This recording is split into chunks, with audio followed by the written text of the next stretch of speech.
میرے نبی نے فرمایا مجلس میں بیٹھے ہوئے مسجد میں، کہا کہ یہ جو دروازہ ہے نا اس سے ایک جنتی آنے والا ہے۔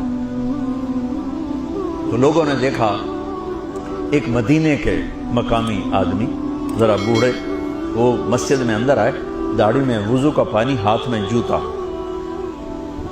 نماز میں شریک ہو گئے۔ اگلے دن آپ کی محفل تھی تو آپ نے فرمایا یہ جو سامنے دروازہ ہے اس سے ایک جنتی آ رہا ہے۔ تو سیم وہی آدمی اسی حالت میں انٹر ہوئے۔ اگلے دن ہوا تو آپ نے کہا اس دروازے سے جنتی آنے والا ہے، ٹھیک وہی آدمی اسی حالت میں انٹر۔ اس مجمع میں ایک صحابی بیٹھے ہیں، ان کا نام ہے عبداللہ بن عمر۔ یہ 1,24,000 صحابہ میں ان کی ایک اسپیشلٹی ہے کہ یہ سب سے زیادہ عبادت کرتے تھے، سب سے اتنی عبادت کسی نے نہیں کی۔ ساری رات نفل پڑھتے تھے، سارے دن کا روزہ رکھتے تھے، اور دن رات میں ایک قرآن ختم کرتے تھے۔ کوئی ہمارے جیسا اول تو کر نہیں سکتا، کرے گا تو چوتھے دن پاگل ہو جائے گا، دماغ خشک ہو جائے گا، اور انہوں نے نبھا کے دکھایا۔ رات پوری تہجد، دن پورا روزہ، اور رات اور دن میں ایک ختم قرآن۔ اب ان کو خیال آیا کہ یہ بابا جی مجھ سے بھی زیادہ عبادت کرتے ہیں، جو ان کو یوں ڈائریکٹ جنت کی بشارت ملی اور مجھے نہیں ملی،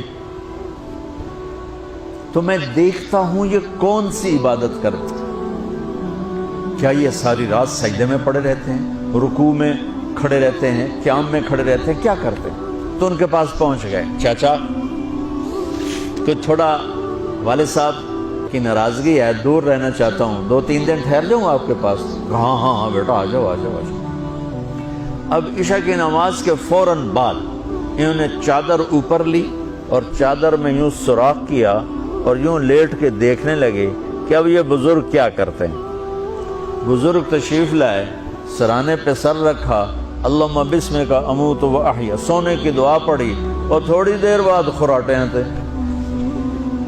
وہ بڑے حیران ہوئے، بھئی میرا تو خیال ہے یہ ساری رات سجدہ کرے گا تو رو رو مسلح تر کر دے گا، یہ تو خراٹے ہی چون جاندے نہ ہو جا رہے ہیں۔ اب وہ دیکھ رہے ہیں ابھی اٹھے گا ابھی اٹھے گا ابھی اٹھے گا، پھر انہوں نے کپڑا اتار دیا، ابھی سویا ہوا ہے۔ وہ فجر کی اذان پہ اٹھے اور ان کا دماغ چکر کھا گیا، بھئی اے کی بڑی تہجد دے 2 نفل بھی نہیں تو جنت دی بشارت 3 دن کٹھی۔ انہوں نے کہا کل دیکھوں گا، کل شاید کچھ اور کریں۔ اگلے دن آئے، پھر اسی طرح یوں کر کے لیٹ گئے، اور بزرگوں نے بھی یوں کی، اور بسمک اموت و احیا، اور پورا کمرہ خراٹے نال۔ وہ پھر پریشانی کب اٹھے گا کب اٹھے گا، فجر کی اذان پہ اٹھے تو اور ان کی حیرت بڑھ گئی، کہنے والا سچا، اس کے بات کو تو چیلنج ہو نہیں سکتا، وہ محمد مصطفیٰ ہیں، لیکن یہ چکر کیا ہے، یہ جنت مل کیسے رہی ہے؟ چلو ایک رات اور صحیح۔ تیسری رات آئے، یہ یوں لیٹے وہ یوں لیٹے، یہ دیکھتے رہے وہ سوتے رہے، حتیٰ کہ فجر کی اذان پہ آنکھ کھلی تو یہ نا پھٹ پڑے، کہنے لگے چاچا بات بتاؤں؟ کہنے کیا؟ کہ میری کوئی جھگڑا نہیں تھا ابا سے، میں نے 3 دن مسلسل تیرے بارے میں سنا جنتی آ رہا، 3 دن تجھے اللہ کے نبی نے بشارت دی، جنتی ہے جنتی ہے جنتی ہے، لیکن میں اس بات پہ حیران ہوں تو ساری رات سوتا رہتا۔ اس زمانے میں منافق بھی تہجد نہیں چھوڑتے تھے، فرض نماز تو فرض نماز ہے، منافق بھی تہجد نہیں چھوڑتے تھے۔ وہ کہنے لگے کیا کرتے ہو؟ ساری رات تو سوتے گزار دیتے، کیا کرتے ہو؟ کہنے لگے بھتیجے جو تو نے دیکھا ہے یہی کرتا ہوں۔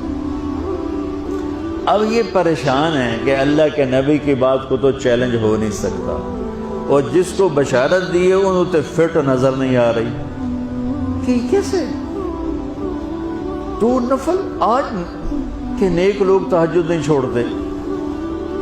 تو کہنے لگے اچھا چلو اللہ نے ایسا ہی، اللہ کی مرضی، اللہ کے نبی کی مرضی۔ یہ 4 قدم چلے تو آپ سننا، کہا بھتیجے ادھر آؤ، کہا بیٹا ادھر آؤ، آ گئے۔ کہنے لگے اب تو میں اصلی بات بتاؤں، اب تو میں اندر کی بات بتاؤں؟ ان کا کیا ہے کیا ہے؟ اب وہ تیار ہو گئے کہ یہ کہیں گے میں 3 دن بیمار تھا اس لیے میں اٹھ نہیں سکا، ورنہ میں تو ساری رات سجدے میں گزارتا ہوں، میں تو ساری رات روتے روتے گزارتا ہوں، تو 3 دن میں بیمار تھا، میرے پیٹ میں درد تھا، میرے سر میں درد تھا، تو میں اٹھ نہیں سکا، ورنہ تو دیکھتا تو حیران ہو جاتا میری رات کیسے ہوتی۔ لہٰذا ہاں جی جی جی، تو کہنے لگے مجھے دیکھو، یہاں ہاتھ رکھ رکھا، یہ جو دل ہے نا، دل، اس میں دنیا کی کسی انسان کی نفرت نہیں ہے، اور جب اللہ کسی کو کوئی رزق دیتا ہے تو مجھے کبھی حسد نہیں ہوا، مجھے خوشی ہوتی ہے۔ تو ان کی جو باڈی لینگویج تھی نا، حیرت میں ڈوب کے وہ کہتے ہیں ہاں بات ہے، سمجھ آ گئی، یہی سے انہوں نے ایسا نہیں کیا، وہ کہنے لگے ہاذا ہوا، اچھلے اپنی جگہ سے، ہاذا ہوا، یہ چاچا اب سمجھ میں آ گیا، سمجھ میں آ گیا، یہی ہے جو آپ کا سینہ اللہ نے پاک کر دیا ہے، اس پر آپ کو جنت ملی ہے۔ یہ صرف تہجد نفلاں انج سوکھی نہیں لبدی، یہ جو آپ کا سینہ پاک ہے۔ اب پہلی حدیث کے ساتھ جوڑو، میرے نبی نے فرمایا میرے بیٹے انس، میری ایک عظیم الشان سنت ہے کہ اپنے دل کو دنیا کے انسانوں سے، میرے بچوں سنو، یہ نہیں فرمایا مسلمانوں سے دل صاف رکھ، فرمایا پوری دنیا کے انسانوں سے دل صاف رکھو۔